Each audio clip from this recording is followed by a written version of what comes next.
Viewers, इसी topic को English में देखने के लिए देखिए दृष्टि आईएएस इंग्लिश यूट्यूब चैनल।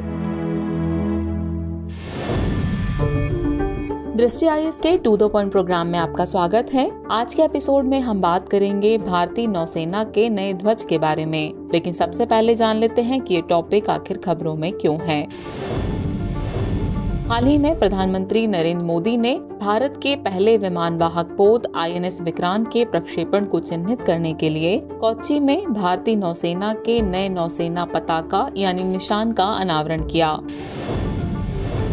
चलिए जानते हैं नई नौसैनिक पताका के बारे में। अब सेंट जॉर्ज क्रॉस को भारतीय नौसेना के नए झंडे से हटा दिया गया है। अब इसमें ऊपरी कैंटन यानी झंडे के ऊपरी बाएं कोने पर राष्ट्रीय प्रतीक सहित तिरंगे को जोड़ा गया है। यह राष्ट्रीय प्रतीक एक अष्टकोणीय ढाल से गिरा एक एंकर के ऊपर स्थित है।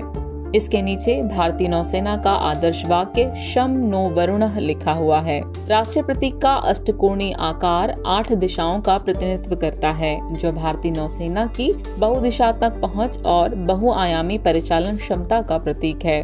राष्ट्रीय प्रतीक के चारों ओर की सुनहरी सीमा भारतीय सम्राट छत्रपति शिवाजी महाराज की मोहर से प्रेरित है।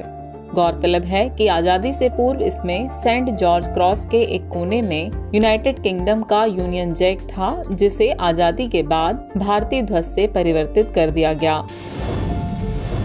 चलिए जानते हैं कि ब्रिटिश युगीन ध्वज में बदलाव क्या क्या हुए हैं और कब कब हुए हैं। ब्रिटिश युगीन ध्वज में बदलाव भारत के गणराज्य बनने के साथ शुरू हुआ। थल सेना, नौसेना और वायुसेना के ध्वजों के भारतीय प्रारूपों को 26 जनवरी 1950 को अपनाया गया था। सेना के रेजिमेंटल ध्वज और तीनों सेवाओं के रैंक के बैज को भी उसी दिन अपनाया गया था। भारतीय सैन्य अधिकारियों को दिए गए किंग्स कमीशन को भी बदलकर भारतीय आयोग कर दिया गया था। चलिए समझते हैं कि सेंट जॉर्ज क्रॉस आखिर है क्या। सफेद पृष्ठभूमि पर लाल क्रॉस को सेंट जॉर्ज क्रॉस के रूप में जाना जाता है। इसका नाम एक ईसाई योद्धा संत के नाम पर रखा गया है, जिसके बारे में माना जाता है कि वह तीसरे धर्म युद्ध के दौरान एक योद्धा था। इसे इंग्लैंड ने 1190 में भूमध्य सागर में प्रवेश करने वाले अंग्रेजी जहाजों की पहचान करने के लिए अपनाया था। अधिकांश राष्ट्रमंडल देशों ने अपनी स्वतंत्रता के समय रेड जॉर्ज क्रॉस को बरकरार रखा था, जिसमें भारत भी शामिल है। चलिए अब वक्त हो चला है अभ्यास प्रश्न का। प्रश्न है, नौसैनिक पताका के संबंध में निम्नलिखित कथनों पर विचार कीजिए। कथन 1 है, ये नौसेना के जहाजों या संरचनाओं की राष्ट्रीयता दर्शाने के लिए लगाए जाते हैं। कथन 2 है, पुराने भारतीय नौसेना के पताका में एक सेंट जॉर्ज क्रॉस शामिल था।